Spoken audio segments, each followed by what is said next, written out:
ನಮಸ್ಕಾರ ಗೆಳೆಯರೆ, ಅಲ್ಲಿನ ಕನ್ನಡ ಚಾನಲ್ಗೆ ಸ್ವಾಗತ ಸುಸ್ವಾಗತ. ಗೆಳೆಯರೆ, ಇನ್ನೇನು ಕೆಲವೇ ದಿನಗಳಲ್ಲಿ ವಿಶ್ವಖ್ಯಾತಿ ಮೈಸೂರು ದಸರಾಗೆ ಚಾಲನೆ ಸಿಗಲಿದೆ. ಆ ಹಿನ್ನೆಲೆಯಲ್ಲಿ ಅರಮನೆಯಲ್ಲಿ ದಸರಾ ಉತ್ಸವದ ತಯಾರಿ ಹಾಗೂ ಆನೆಗಳಿಗೆ ಅಂಬಾರಿ ಹೊರುವ ತಾಲೀಮು ಬರದಿಂದ ಸಾಗುತ್ತಿದೆ. ಗೆಳೆಯರೆ, ಜಂಬೂ ಸವಾರಿ ಅಂದ ಕೂಡಲೇ ನೆನಪಿಗೆ ಬರೋದು ಅಂಬಾರಿ ಹೊತ್ತ ಆನೆಗಳು. ಇಲ್ಲಿಯ ತನಕ 16 ಆನೆಗಳು ಅಂಬಾರಿ ಹೊತ್ತು ನೆನಪಾಗಿ ಉಳಿದಿವೆ. ಈ ಅಂಬಾರಿ ಹೊತ್ತ ಆನೆಗಳು ಒಂದಕ್ಕಿಂತ ಒಂದು ಆನೆಗಳು ತಮ್ಮದೇ ಆದ ವಿಶಿಷ್ಟ ರೀತಿಯಲ್ಲಿ ಗಮನ ಸೆಳೆದಿವೆ. ಹಾಗಾಗಿ ಈ ಒಂದು ಸಂದರ್ಭದಲ್ಲಿ ದಸರಾ ಆನೆಗಳನ್ನು ನೆನಪಿಸಿಕೊಳ್ಳುವುದು ಬಹುಮುಖ್ಯವಾಗಿದೆ. ಅದರಲ್ಲೂ ವಿಶೇಷವಾಗಿ 13 ಬಾರಿ ಚಿನ್ನದ ಅಂಬಾರಿ ಹೊತ್ತು ಜನಮನ್ನಣೆ ಪಡೆದ ಬಲರಾಮನ ಹಿನ್ನೆಲೆ ಮತ್ತು ಸೆರೆ ಸಿಕ್ಕಿದ್ದು ಹೇಗೆ ಹಾಗೂ ಮರಣ ಹೊಂದಿದ್ದು ಹೇಗೆ ಎನ್ನುವ ಕುತೂಹಲಕಾರಿ ವಿಷಯಗಳನ್ನು ಈ ಒಂದು ವಿಡಿಯೋದಲ್ಲಿ ತಿಳಿತಾ ಹೋಗೋಣ ಬನ್ನಿ.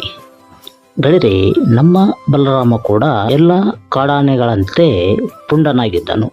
ರೈತರ ಹೊಲಕ್ಕೆ, ಕಾಫಿ ತೋಟಗಳಿಗೆ ನುಗ್ಗಿ ಪುಂಡಾಟ ನಡೆಸುತ್ತಿದ್ದ ಬಲರಾಮನು 1978ರಲ್ಲಿ ಈತನನ್ನು ಕೊಡಗು ಜಿಲ್ಲೆಯ ಕಟ್ಟೀಪುರ ಅರಣ್ಯದಲ್ಲಿ ಸೆರೆ ಹಿಡಿದು ತಿತಿಮತಿ ಬಳಿಯ ಮತ್ತಿಗೂಡು ಆನೆ ಶಿಬಿರದಲ್ಲಿ ಪಳಗಿಸಲಾಯಿತು. ಅದಾದ ನಂತರ ಪುಂಡಾಣೆಯಾಗಿದ್ದ ನಮ್ಮ ಬಲರಾಮ ಸಾಧು ಸ್ವಭಾವದವನಾಗಿ ಹೊರಹೊಮ್ಮಿದನು. ಇದರ ನಡುವೆ ಕೆಲ ವರ್ಷಗಳ ನಂತರ ಬಲರಾಮನ ನಡವಳಿಕೆ ಹಾಗೂ ಕಾರ್ಯಕ್ಷಮತೆಯನ್ನು ಗಮನಿಸಿದ ಅಧಿಕಾರಿಗಳು ಮೊದಲ ಬಾರಿಗೆ ಮೈಸೂರು ದಸರಾ ಜಂಬೂ ಸವಾರಿಗೆ ಆಯ್ಕೆ ಮಾಡುತ್ತಾರೆ. ಹಾಗೆ ಈ ಒಂದು ದಸರಾ ಕಾರ್ಯಕ್ರಮ, ಈ ಒಂದು ಜಂಬೂ ಸವಾರಿ ಮುಗಿದ ಮೇಲೆ ಬಲರಾಮನು ಆನೆ ಶಿಬಿರದಲ್ಲಿ ಇರುತ್ತಿದ್ದನು ಹಾಗೂ ಆನೆಗಳನ್ನು ಪಳಗಿಸಲು, ಪುಂಡಾನೆಗಳನ್ನು ಸೆರೆ ಹಿಡಿಯಲು ಈ ಬಲರಾಮನನ್ನು ಬಳಸಿಕೊಳ್ಳುತ್ತಿದ್ದರು. ಗೆಳೆಯರೆ, ಮತ್ತೆ ಕೆಲವು ವರ್ಷಗಳ ನಂತರ ಬಲರಾಮನಿಗೆ 1999ರಂದು ತಾಯಿ ಚಾಮುಂಡೇಶ್ವರಿಯ ಚಿನ್ನದ ಅಂಬಾರಿಯನ್ನು ಹೊರುವ ಜವಾಬ್ದಾರಿಯನ್ನು ಕೊಡಲಾಯಿತು. ಇದಾದ ಬಳಿಕ 2012ರಲ್ಲಿ ಬಲರಾಮನಿಗೆ ನಿವೃತ್ತಿಗೊಳಿಸಲಾಗುತ್ತದೆ. ಅಂಬಾರಿ ಹೊರುವ ಜವಾಬ್ದಾರಿಯನ್ನು ಬೇರೆ ಆನೆಗೆ ಕೊಡಲಾಗುತ್ತದೆ. 13 ವರ್ಷಗಳ ಕಾಲ ಅಂಬಾರಿ ಹೊತ್ತ ಬಲರಾಮ ಬಳಿಕ ದಸರಾದಲ್ಲಿ ನಿಶಾನೆ ಆನೆಯಾಗಿ, ಪಟ್ಟದ ಆನೆಯಾಗಿ, ಹೀಗೆ ಸರಿಸುಮಾರು 2.5 ದಶಕಗಳ ಕಾಲ ದಸರಾದಲ್ಲಿ ಪಾಲ್ಗೊಂಡಿದ್ದನು. ಹಾಗೆ ಗೆಳೆಯರೆ, ವಯಸ್ಸು ಆದ ಕಾರಣ 2020ರ ದಸರಾದಲ್ಲಿ ಬಲರಾಮನಿಗೆ ದಸರಾದಲ್ಲಿ ಭಾಗವಹಿಸಲು ಆಗುವುದಿಲ್ಲ. ಗೆಳೆಯರೆ, ಬಲರಾಮನ ಇನ್ನೊಂದು ವಿಶೇಷ ಏನು ಗೊತ್ತಾ? ಬಲರಾಮನು ಹಲವು ವರ್ಷಗಳ ಕಾಲ ದಸರಾ ಜಂಬೂ ಸವಾರಿಯಲ್ಲಿ ಭಾಗವಹಿಸಿದ. ಮತ್ತೆ 13 ಬಾರಿ ಅಂಬಾರಿ ಹೊತ್ತ. ಇದಾದ ಬಳಿಕ ನಿಶಾನೆಯಾಗಿ, ಪಟ್ಟದ ಆನೆಯಾಗಿ ಕಾರ್ಯನಿರ್ವಹಿಸಿದ ಬಲರಾಮನಿಗೆ ಕೇವಲ ಒಂದೇ ಕಣ್ಣು ಕಾಣುತ್ತಿತ್ತು. ಹೌದು ಗೆಳೆಯರೆ, ಈ ಒಂದು ಬಲರಾಮನಿಗೆ ಕಾಣಿಸುತ್ತಿದ್ದು ಒಂದೇ ಕಣ್ಣು. ಹಾಗಾದರೆ ಗೆಳೆಯರೆ, ಬಲರಾಮನು ಒಂದು ಕಣ್ಣನ್ನು ಕಳೆದುಕೊಂಡಿದ್ದು ಹೇಗೆ ಎಂದು ನೋಡೋದಾದರೆ 1978ರ ಹಿಂದೆ ಬಲರಾಮನು ಪುಂಡ ಆನೆ ಆಗಿರುವುದರಿಂದ ಕಾಡಿನಲ್ಲಿ ಕಾಳಗ ನಡೆಯುವ ವೇಳೆ ಇನ್ನೊಂದು ಆನೆಯ ಕೋರೆ ಚುಚ್ಚಿದ ಪರಿಣಾಮವಾಗಿ ಕಣ್ಣನ್ನು ಕಳೆದುಕೊಂಡ ಬಲರಾಮ ತಾನು ಮರಣ ಹೊಂದುವವರೆಗೂ ಒಂದೇ ಕಣ್ಣಿನಲ್ಲಿ ಬದುಕನ್ನು ಸಾಗಿಸಿದ. ಗೆಳೆಯರೆ, ಬಲರಾಮ ಅಂಬಾರಿ ಹೊರುವ ಜವಾಬ್ದಾರಿಯಿಂದ ನಿವೃತ್ತಿಯಾದ. ನಿಶಾನೆ ಆನೆ ಆಯಿತು ಹಾಗೂ ಪಟ್ಟದ ಆನೆ ಆಯಿತು, ವಯಸ್ಸು ಕೂಡ ಆಯಿತು. ಆದ್ರೆ ಗೆಳೆಯರೆ, ಇಲ್ಲಿಂದ ನಮ್ಮ ಬಲರಾಮನ ಕರುಣಾಜನಕ ಕಥೆ ಪ್ರಾರಂಭವಾಗುತ್ತದೆ. ಈ ಒಂದು ಘಟನೆಯನ್ನು ಕೇಳಿದರೆ ನಿಮಗೂ ಕೂಡ ಕಣ್ಣಲ್ಲಿ ನೀರು ಬರುತ್ತದೆ. ಹಾಗಾದ್ರೆ ನಡೆದಿದ್ದಾದ್ರೂ ಏನು ಅಂತ ನೋಡೋಣ ಬನ್ನಿ. ಗೆಳೆಯರೆ, ಬಲರಾಮನಿಗೆ ವಯೋಸಹಜ ಕಾಯಿಲೆಯಿಂದ ಬಳಲುತ್ತಿದ್ದ. ಹಾಗಾಗಿ ಈ ಒಂದು ಹುಣಸೂರು ತಾಲೂಕಿಗೆ ಒಳಪಡುವ ಭೀಮನಕಟ್ಟೆ ಆನೆ ಶಿಬಿರದಲ್ಲಿ ಬಲರಾಮನನ್ನು ತರಲಾಗುತ್ತೆ. ಈ ಒಂದು ಶಿಬಿರದಲ್ಲಿ ಬಲರಾಮನಿಗೆ ಪಾಲನೆ ಮಾಡಲಾಗುತ್ತೆ. ಈ ಒಂದು ಸಂದರ್ಭದಲ್ಲಿ ಬಲರಾಮ ಈ ಒಂದು ಆನೆ ಶಿಬಿರದ ಬಳಿ ಇರುವ ಗದ್ದೆಗೆ ಮೇಯಲು ಹೋಗ್ತಾನೆ.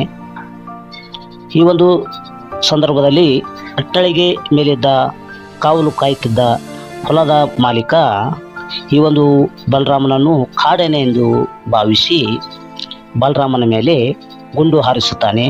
ಅದರ ಪರಿಣಾಮವಾಗಿ ಸರಿಸುಮಾರು ಈ ನಮ್ಮ ಬಲರಾಮನಿಗೆ 45 ಚರಿಗಳು ಮೈಗೆ ತಾಕಿದ್ದವು. ಹೀಗಾಗಿ ಬಲರಾಮನು ಅಸ್ತವ್ಯಸ್ತಗೊಂಡ. ಅನಂತರ ಅದನ್ನು ಆನೆ ಶಿಬಿರಕ್ಕೆ ಕರೆತಂದು ಅದಕ್ಕೆ ಚಿಕಿತ್ಸೆ ನೀಡಲಾಯಿತು. ವೈದ್ಯರಾದ ಡಾಕ್ಟರ್ ರಮೇಶ್ ಅವರು ಮೆಂಟಲ್ ಡಿಟೆಕ್ಟರ್ ಬಳಸಿ ದೇಹದಿಂದ ಚರಿಗಳನ್ನು ತೆಗೆದು ಗಾಯ ನಂಜಾಗದಂತೆ ನೋಡಿಕೊಂಡರು. ಬೇರೆ ಇದಾದ ನಂತರ ಬಲರಾಮನು ಸ್ವಲ್ಪ ಮಟ್ಟಿಗೆ ಸುಧಾರಿಸಿಕೊಳ್ಳುತ್ತಾನೆ. ಇನ್ನೇನು ಸುಧಾರಿಸಿಕೊಂಡ ಅನ್ನುವ ಹೊತ್ತಿನಲ್ಲಿ ಮತ್ತೆ ಆರೋಗ್ಯದಲ್ಲಿ ಏರುಪೇರು ಕಾಣಿಸಿಕೊಳ್ಳುತ್ತೆ. ಹಾಗೆಯೇ ಬಲರಾಮನು ಕರಳು ಬೇನೆಯಿಂದ ತೊಂದರೆ ಅನುಭವಿಸುತ್ತಿದ್ದ. ಹಾಗಾಗಿ ಬಲರಾಮನು ಕುಡಿದ ನೀರನ್ನೆಲ್ಲ ವಾಂತಿ ಮಾಡಲು ಆರಂಭಿಸಿದ. ಹಾಗೆ ಈ ಒಂದು ವೇಳೆ ಪರೀಕ್ಷಿಸಿದಾಗ ಗಂಟಲಿನಲ್ಲಿ ಏನೋ ಸಿಕ್ಕಿ ಹಾಕಿಕೊಂಡಿರೋದು ಕಂಡುಬರುತ್ತೆ. ಆ ಬಳಿಕ ತಪಾಸಣೆ ಮಾಡಿದಾಗ ಅದು ಹೊಟ್ಟೆ ಸೇರಿತು. ಬಳಿಕ ಗುದಾದ್ವಾರದಲ್ಲಿದ್ದ ಮರದ ತುಂಡನ್ನು ಹೊರತೆಗೆಯಲಾಯಿತು. ಆದರೆ ಮರದ ತುಂಡು ಗಂಟಲಿನಲ್ಲಿ ಸಿಲುಕಿ ಹೊಟ್ಟೆಗೆ ಜಾರುವಾಗ ಕರುಳಿಗೆ ಗಾಯವಾಗಿತ್ತು. ರಕ್ತಸ್ರಾವವಾಗಿ ಬಲರಾಮ ನಿತ್ರಾಣಗೊಂಡಿದ್ದನು. ಆದರೂ ಚಿಕಿತ್ಸೆ ನೀಡಿ ಚೇತರಿಸಿಕೊಳ್ಳುವಂತೆ ವೈದ್ಯರು ಮಾಡುತ್ತಾರೆ. ಗೆಳೆಯರಿ, ಇದೆಲ್ಲ ಆದ ಬಳಿಕ ಏಪ್ರಿಲ್ 27, 2023ರಂದು ಬಲರಾಮ ತಾನು ಸೇವಿಸಿದ ಆಹಾರವನ್ನು ವಾಂತಿ ಮಾಡತೊಡಗುತ್ತಾನೆ. ಆಗ ತಜ್ಞ ಪಶುವೈದ್ಯಾಧಿಕಾರಿಗಳಾದ doctor Chitteppa, doctor Ramesh, doctor Madan, doctor SS ಮತ್ತು ಡಾಕ್ಟರ್ ಅಬ್ದುಲ್ ಅವರ ತಂಡ ಎಂಡೋಸ್ಕೋಪಿ ಮಾಡಿ ಮಾದರಿ ಸಂಗ್ರಹಿಸಿ ಪ್ರಯೋಗಾಲಯಕ್ಕೆ ಕಳಿಸ್ತಾರೆ. ಆ ಒಂದು ಮಾದರಿಯನ್ನ ಪರೀಕ್ಷೆ ಮಾಡಿದಾಗ ಬಲರಾಮನಿಗೆ ಕ್ಷಯರೋಗ ಇರುವುದು ಗೊತ್ತಾಗುತ್ತೆ ಗೆಳೆಯರೆ. ಆದರೆ ಮೇ 1ರಿಂದ ಬಲರಾಮನು ಯಾವುದೇ ಆಹಾರ ನೀರು ಸೇವಿಸದ ಕಾರಣ ಬಲರಾಮನಿಗೆ ಚಿಕಿತ್ಸೆ ಫಲಕಾರಿಯಾಗದೆ ಮೇ 7ರಂದು ಸಂಜೆ 5:15ಕ್ಕೆ ಬಲರಾಮನು ನಮ್ಮನ್ನೆಲ್ಲ ಬಿಟ್ಟು ಅಗಲುತ್ತಾನೆ.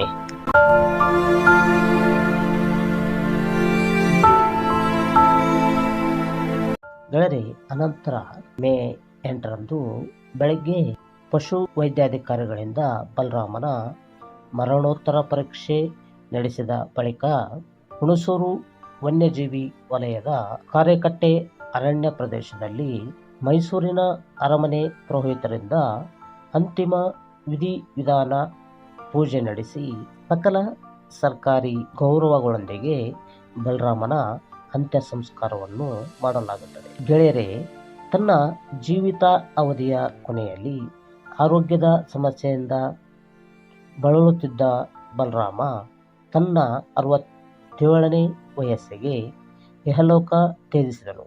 ದಸರಾ ಬಂದಾಗಲೆಲ್ಲ ನಾವೆಲ್ಲರೂ ಅಂಬಾರಿ ಹೊತ್ತ ಆನೆಗಳನ್ನು ನೆನಪಿಸಿಕೊಳ್ಳಲೇಬೇಕಾಗುತ್ತದೆ. ಏಕೆಂದರೆ ಅಂಬಾರಿ ಹೊತ್ತ ಪ್ರತಿ ಒಂದು ಆನೆಗೂ ಒಂದೊಂದು ರೀತಿಯ ಇತಿಹಾಸವಿದೆ.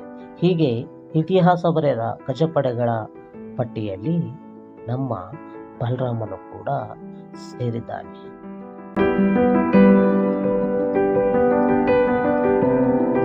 ಇದು ಗೆಳೆಯರಿ ಬಲರಾಮನ ಕುರಿತು ಒಂದಿಷ್ಟು ಮಾಹಿತಿಗಳು. ಮತ್ತೆ ಇನ್ನೊಂದು ವಿಶೇಷ ವಿಡಿಯೋದಲ್ಲಿ ಭೇಟಿಯಾಗೋಣ. ಜೈ ಹಿಂದ್, ಜೈ ಕರ್ನಾಟಕ.